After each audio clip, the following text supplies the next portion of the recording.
Welcome to R voice. నేను journalist Navata. రాష్ట్రంలో అధికారంలోకి వచ్చిన పార్టీ ఏదైనా సరే ఒక వర్గం ఆ వర్గానికి సంబంధించిన పార్టీకి కొమ్ము కాస్తూనే జీవితం గడిపేస్తుందా? తమ అధికారాన్ని తమ బలాన్ని కాపాడుకోవాలంటే ఒక వర్గానికి ఆ వర్గానికి అధిపతి అయిన ఒక పార్టీకి జీ హుజూర్ అనాల్సిందేనా? ఇప్పుడు ఇది తెలంగాణ వ్యాప్తంగా నడుస్తున్న చర్చ. ఏమైందక్క తెలంగాణలో అంటే మనందరికీ తెలుసు, సెప్టెంబర్ 17 విమోచన దినోత్సవం. గతంలో బిఆర్ఎస్ గవర్నమెంట్ కూడా విమోచన దినోత్సవం అని చెప్పకుండా పేరు మారిస్తే ఇక ఏకంగా మేమేమైనా తక్కువ అని కాంగ్రెస్ అధినాయకత్వం దీనిని ప్రజాపాలన దినంగా పేరొందింది. సార్, ప్రజాపాలనకు విమోచన దినోత్సవానికి చాలా తేడా ఉంది. అసలు విమోచన దినోత్సవం అని చెప్పడానికి మీకు వస్తున్న నొప్పేంటి, మీ బాధ ఏంటి? దీనికి సంబంధించి ఆర్గనైజర్లో ఒక మంచి ఆర్టికల్ వచ్చింది. మీ ముందు ఆర్టికల్ నుంచే ప్రయత్నం చేస్తా. ఖచ్చితంగా కూడా ఈ రోజు ఒక వర్గం కోసం కొమ్ము కాస్తూ బ్రతుకుతున్న పార్టీలు మన చరిత్రను తుడిపేయడానికి ఎలా ప్రయత్నం చేస్తున్నాయనేది మీకు అర్థమయ్యేలా చెప్తా. సెప్టెంబర్ 17న ప్రజాపాలన దినంగా పేరు మార్చాలని తెలంగాణ ప్రభుత్వం నిర్ణయించడం, హైదరాబాద్ విమోచన దినంగా దాని చారిత్రక ప్రాముఖ్యతను తగ్గించి కథనాలలో మార్పును సూచిస్తుంది. సంవత్సరాలుగా బీఆర్ఎస్ మరియు కాంగ్రెస్ వంటి రాజకీయ పార్టీలు రోజు యొక్క అర్థాన్ని మార్చాయి. దాని నిజమైన వారసత్వం మరియు ప్రాముఖ్యతలపై చర్చలకు దారితీశాయి. నిజంగా కూడా రానున్న రోజుల్లో సెప్టెంబర్ 17 ప్రజాపాలన దినోత్సవం అని జరపడం మొదలు పెడితే అసలు చరిత్ర హైదరాబాద్ విమోచన దినోత్సవం సెప్టెంబర్ 17ను ఎందుకు జరుపుకుంటున్నాం, దాని వెనుక ఉన్న చరిత్ర ఏంది అనేది ముందు తరాలకు తెలుస్తుందా? కాంగ్రెస్ వాళ్ళ కుట్ర చూడండి. ముందు తరాలకు తెలవకుండా ఉండడం కోసం దాన్ని కప్పిపుచ్చడానికి ప్రజాపాలన అని తీసుకొచ్చిండ్రు. అంటే తెలంగాణలో ఉద్యమ రక్తాన్ని సంపేయాలనుకుంటారు. ఎందుకంటే హైదరాబాద్ విమోచన చరిత్ర తెలిస్తే ఉద్యమ రక్తం ఉవ్వెత్తున ఎగిసిపడుతుంది. అప్పుడు నిజాంలు చేసిన నిరంకుశ పాలన గురించి, ఆడవాళ్ళ మీద చూపించిన దాష్టికం గురించి, ఏమంటారు పాశవికంగా తీసిన ప్రాణాల గురించి తెలిస్తే ఎవడైనా సరే నిజాం లాగా వ్యవహరించాలంటే మళ్ళీ ఆ రోజు విమోచన దినోత్సవం కోసం ఎలాగైతే పోరాటం చేసినామో అదే విధంగా పోరాటం చేసి చుక్కలు చూపిస్తాం అని చెప్పకుండా, వాళ్లకు చరిత్ర తెలియకుండా ఉద్యమ రక్తాన్ని చల్లబరచడానికి కాంగ్రెస్ చాలా పెద్ద ఎత్తున ప్రయత్నం చేస్తుంది. ప్రజాపాలనా దినోత్సవం అని.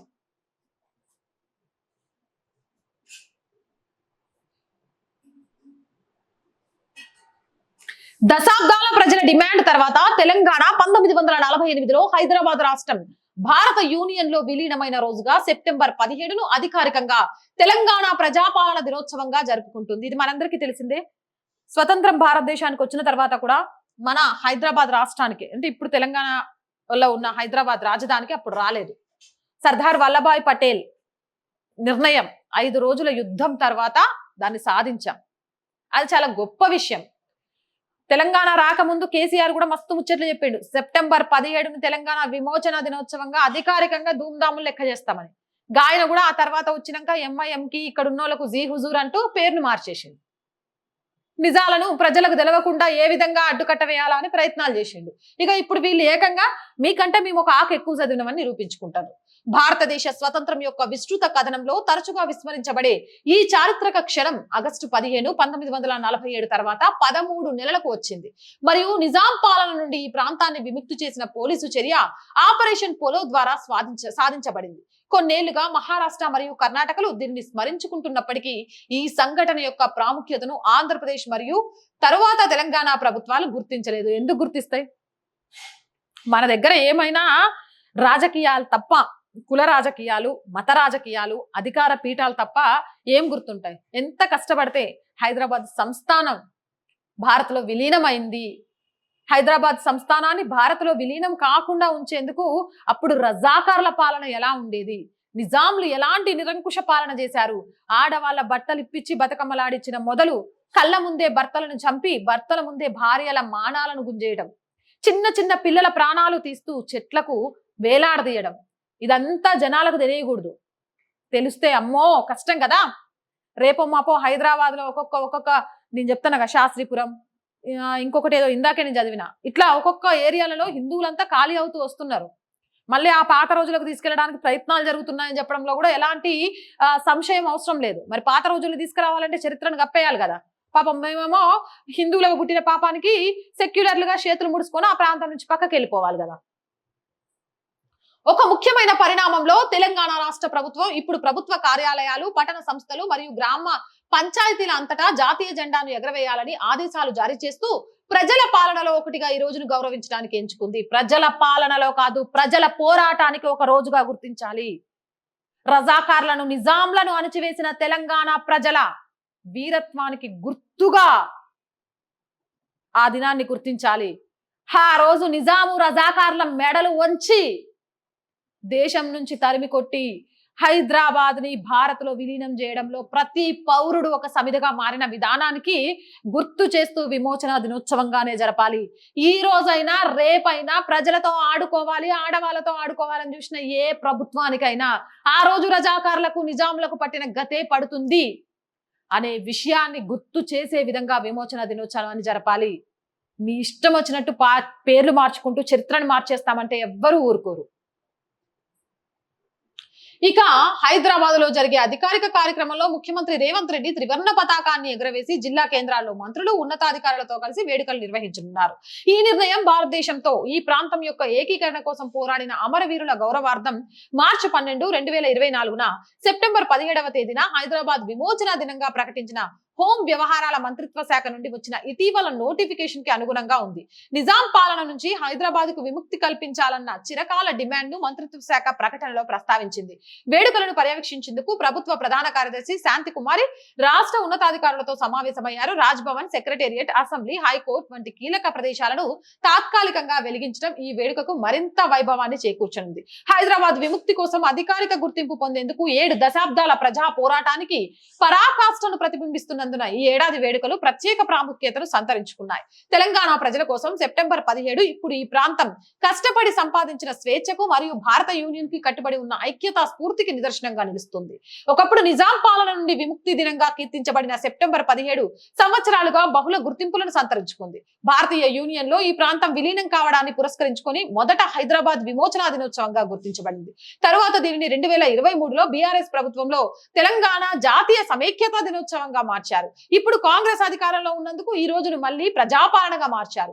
దినోత్సవం కథలను మార్చే ప్రయాణాన్ని మరియు దాని నిజమైన అర్థంపై కొనసాగుతున్న రాజకీయ గొడవలను రేకెత్తిస్తుంది. ఏ ప్రభుత్వం వచ్చినా సరే ఆ ప్రభుత్వం తమ మనుగడ కోసం అసలు చరిత్రను కాలరాసే ప్రయత్నం చేస్తుంది. అలాంటి విషయంలో ఎలాంటి డౌటు లేదు. లేకపోతే వీళ్ళకు విమోచన దినోత్సవం జరపడానికి వచ్చిన నష్టం ఏంది?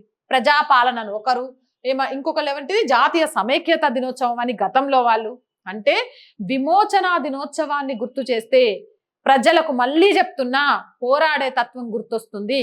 ఆ పోరాడే తత్వాన్ని ముఖ్యంగా హిందువులలో ప్రజల్లో చంపేయాలి అనే దాంతోనే ఇవన్నీ తీసుకొస్తున్నారు. కాదంటారా? ఆలోచన చేయండి. ఇది చాలా మంది చెప్తున్న మాట. సెప్టెంబర్ 17, 1948 చారిత్రక ఆపరేషన్ పోలో ద్వారా హైదరాబాద్ ని నిజాం పాలన నుండి విముక్తి చేసి రాష్ట్రాన్ని ఇండియన్ యూనియన్ తో ఏకం చేసిన రోజును సూచిస్తుంది. ఈ సంఘటనను పార్టీ విముక్త చర్యగా సమర్థించింది. మార్చి 12, 2024 హోం వ్యవహారాల మంత్రిత్వ శాఖ అధికారికంగా ఈ ప్రాంతాన్ని విముక్తి చేయడానికి చేసిన పోరాటాన్ని మరియు త్యాగాలను అధికారికంగా గుర్తించాలని వివిధ వర్గాల ప్రజల నుండి దీర్ఘకాలిక డిమాండ్లకు అనుగుణంగా ఆ రోజున హైదరాబాద్ విమోచన దినంగా ప్రకటించడం ద్వారా అధికారికంగా బలపడింది.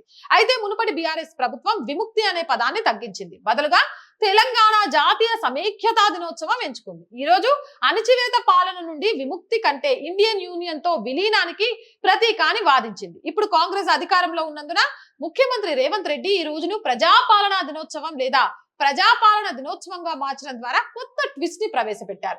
ఈ సంఘటన యొక్క నిజమైన చారిత్రక ప్రాముఖ్యతను మరింత పలచన చేశారు. క్రూరమైన ఇస్లామిక్ ఆసఫ్ జాహీ రాజవంశం నుండి ఈ ప్రాంతం యొక్క స్వేచ్ఛను తగ్గించే కథనాల మధ్య వారు నావిగేట్ చేస్తున్నందున సెప్టెంబర్ 17 నాటి చారిత్రక సందర్భాన్ని అస్పష్టం చేయాలనే ఉద్దేశంతో కాంగ్రెస్ మరియు బీఆర్ఎస్ ఉన్నాయని విమర్శకులు ఎత్తి చూపారు. ఇందాక నేను చెప్పా కదా, యాజ్ ఇట్ ఈస్.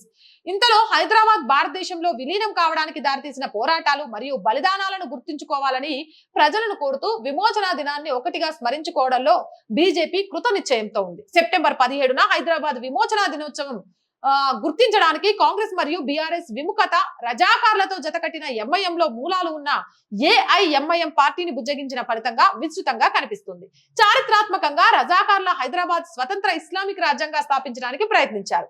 భారతదేశంలో దాని విలీనాన్ని ప్రతిఘటించారు మరియు ఈ ప్రాంతంలో నిజాం పాలన మరియు ఇస్లామిక్ ఆధిపత్యాన్ని కొనసాగించడానికి హిందువులపై ద్వేషపూరిత నేరాలు మరియు దాడులకు పాల్పడ్డారు. ఏఐఎంఐఎం ని శాంతింపజేసే వారి ప్రయత్నాల్లో కాంగ్రెస్ మరియు బీఆర్ఎస్ రెండు ఈ రోజు యొక్క నిజమైన ప్రాముఖ్యతను తగ్గించి దాని చారిత్రక సందర్భాన్ని పలుచన చేసే మార్గాలలో పునర్నిర్మించాయని ఆరోపించారు. అణచివేత పాలన నుండి హైదరాబాద్ విముక్తిని అంగీకరించడం కంటే ఈ పార్టీలు తమ రాజకీయ ప్రయోజనాలకు అనుగుణంగా కథనాన్ని మార్చాయి. ఈ ప్రాంతం గతంలో అసహ్యకరమైన వాస్తవాల నుండి దూరంగా ఉన్నాయి.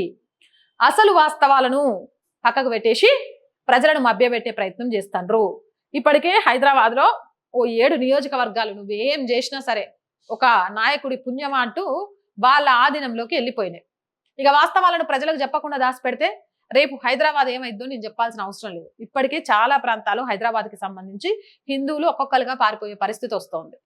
మరి ఎందుకు దాచిపెట్టి కొమ్ముగాచే ప్రయత్నం చేస్తున్నారు? విమోచన దినోత్సవం జరపడానికి అధికారంలో ఉన్న పార్టీలు భయపడుతున్నాయో అర్థం కావట్లేదు. కానీ ఆ పార్టీల నిజస్వరూపం ప్రజలు తెలుసుకోవాల్సిన అవసరం ఉంది. అవునంటారా కాదంటారా? కామెంట్ సెక్షన్ లో పెట్టేయండి. మోర్ వీడియోస్ కోసం మన ఛానల్ ని సబ్స్క్రైబ్ చేయండి. ఆర్థికంగా ఈ ఛానల్ కి చేయుతగా నిలవండి.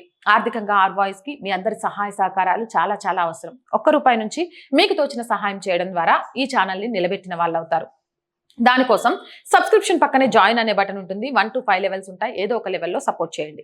లేదా స్క్రీన్ మీద గూగుల్ పే, ఫోన్ పేతో పాటు అకౌంట్ డీటెయిల్స్ ఉంటాయి. అలా అయినా సహాయం చేయొచ్చు. మళ్ళీ చెప్తున్నాం, ఆర్థికంగా ఈ ఛానల్ కి మీ అందరి చేయుత చాలా చాలా అవసరం.